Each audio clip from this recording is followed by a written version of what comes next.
क्या आपके भी ब्रेड पकोड़े फ्राई करते वक्त ज़्यादा तेल पी लेते हैं या फिर अंदर से भीगे रह जाते हैं? आज मैं इसका परफेक्ट सलूशन आपके साथ शेयर करूंगी कि कैसे ब्रेड पकोड़ा ऊपर से क्रिस्पी और अंदर से ना सॉगी हो। सिर्फ एक छोटी सी गलती ब्रेड पकोड़ा को फेल कर देती है और ज़्यादा लोग ये गलती अक्सर करते हैं। थोड़ा सा भी टाइमिंग या बैलेंस बिगड़ा तो टेस्ट मिस हो जाता है। Hello everyone, welcome back to my channel. मैं हूं लुबना और मैं आज आपके लिए लेकर आई हूं रमज़ान स्पेशल क्रिस्पी आलू ब्रेड पकोड़ा जो इफ्तार के लिए एकदम परफेक्ट है। तो चलिए इसे बनाना स्टार्ट करते हैं। सबसे पहले हम आलू की फिलिंग तैयार करेंगे। यहाँ पर हमने 2 टेबलस्पून ऑयल ऐड किया। उसमें हम डालेंगे क्यूमिन सीड्स, थोड़ी सी हरी मिर्च और ग्रेटेड जिंजर। हरी मिर्च आप अपने टेस्ट के अकॉर्डिंग ऐड कर दें और इसे हम सौते करेंगे जब तक एक अच्छा सा फ्रेग्रेंस ना आने लगे। अब इसमें हम डाल देंगे कुछ चॉप्ड अनियंस। आधी अनियन को हमने बारीक काट के इसमें शामिल कर दिया है। इसे भी हम कुछ सेकंड के लिए सौते करेंगे। हमें इसे गोल्डन फ्राई होने तक नहीं बनाना है। अब इसमें हम कुछ पाउडर्ड मसाले ऐड कर देंगे। Red chilli powder 1 teaspoon, chaat masala 1 teaspoon, coriander powder 1 teaspoon, turmeric powder 1/2 teaspoon, salt as per taste. Masala जले ना तो हम 1 चम्मच थोड़ा सा पानी भी ऐड कर देंगे। अब इसे हम भून लेंगे। गैस का फ्लेम हम यहाँ पर मीडियम रखेंगे और मसालों को हम 2 मिनट के लिए भून लेंगे। अब मसाला जब भुन जाएगा तब इसमें हम शामिल कर देंगे बॉइल्ड पोटैटोस को हमने पहले से बॉईल करने के बाद इसका छिलका निकाल के अच्छे से मैश कर लिया है।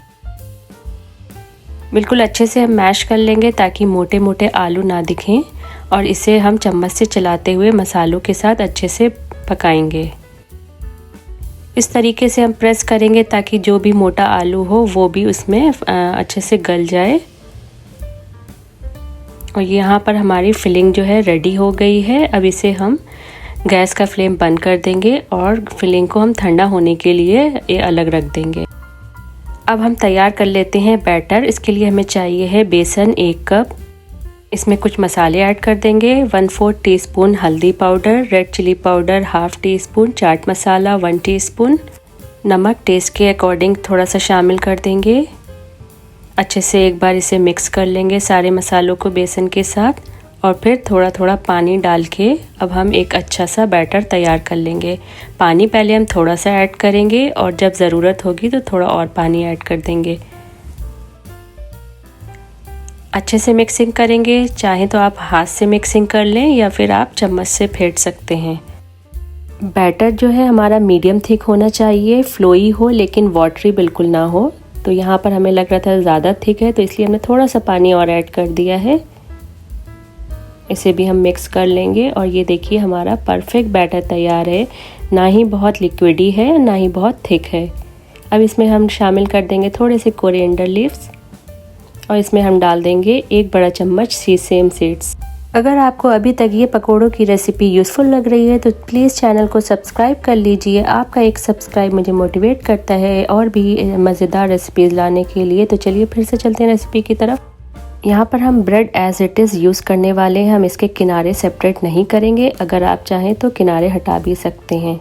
आपके पकोड़े चिपचिपे ना हो तो उसके लिए सबसे बेस्ट कुकिंग टिप है कि आपके आलू ठंडे होना चाहिए, वरना जो फिलिंग होती है वो चिपचिपी हो जाती है। उसमें हमने थोड़े से आलू में कोरिएंडर लीव्स डाल दिए हैं।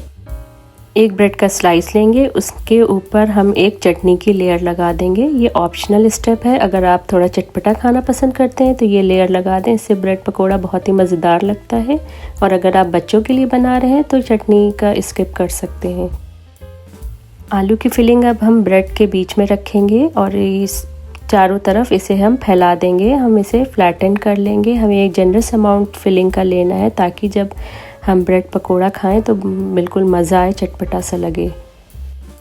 जो दूसरी टिप है, ब्रेड को पानी या दूध में बिल्कुल भी डिप ना करें। इससे क्या होता है, जो है ब्रेड पकोड़ा वो सॉगी हो जाता है और ज़्यादा पानी भी लेता है। इसलिए आप अवॉइड करें। इससे हमें कोई भी पानी में या दूध में डिप नहीं करना है। एज इट इज़ ब्रेड को हम यूज़ करेंगे। अब पहले तो हमने ये लेयर लगा दी है। अब दूसरी ब्रेड में भी हमने चटनी लगा दी है। अब इसे हम अच्छे से प्रेस कर लेंगे ताकि ये दोनों ब्रेड आलू के साथ चिपक जाएं।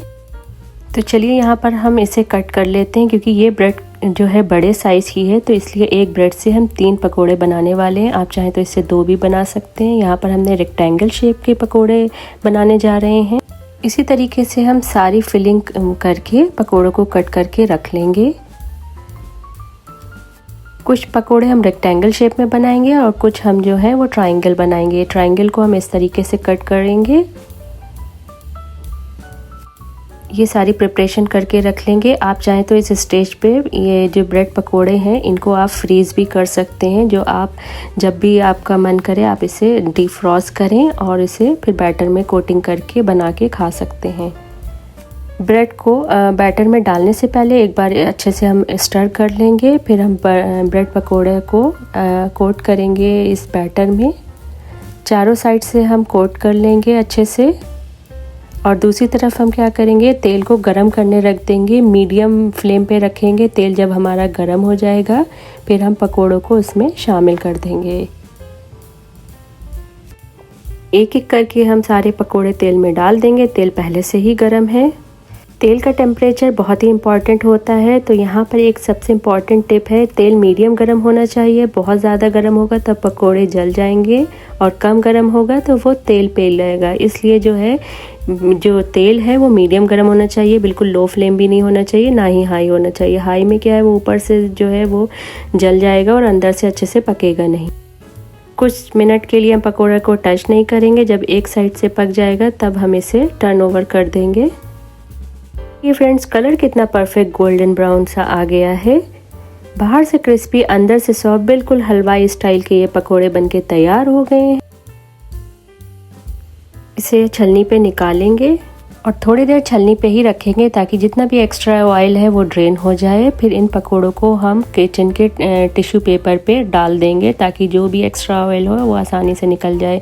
ये देखिए हमने रेक्टेंगल और ट्रायंगल दोनों शेप में पकोड़े बनके तैयार कर लिए हैं। अब इसे हम कट करते हैं। ये देखिए, और ये देखिए अंदर से कितनी सी चटपटी सी फिलिंग नज़र आ रही है। और ये पकोड़े बहुत ही क्रिस्पी बने हैं, ऊपर से बिल्कुल ही क्रिस्पी हैं और ये बनाने में बहुत ही इजी होते हैं। अगर आप सारी टिप्स फॉलो करेंगे तो आपके भी पकोड़े एकदम परफेक्ट बनेंगे। ब्रेड पकोड़ों को हरी चटनी, इमली चटनी और गरम चाय के साथ सर्व कीजिए। वीडियो पसंद आई है तो लाइक ज़रूर कीजिए। चैनल को सब्सक्राइब करिए, बेल आइकन को ना दबाना भूलिएगा ताकि आपको नई नई रेसिपीज़ टाइम पे मिलती रहें। और आप कमेंट में मुझे बताइए कि आप रमज़ान में कौन सा स्नैक सबसे ज़्यादा पसंद करते हैं खाना। फिर मिलते हैं, बाय।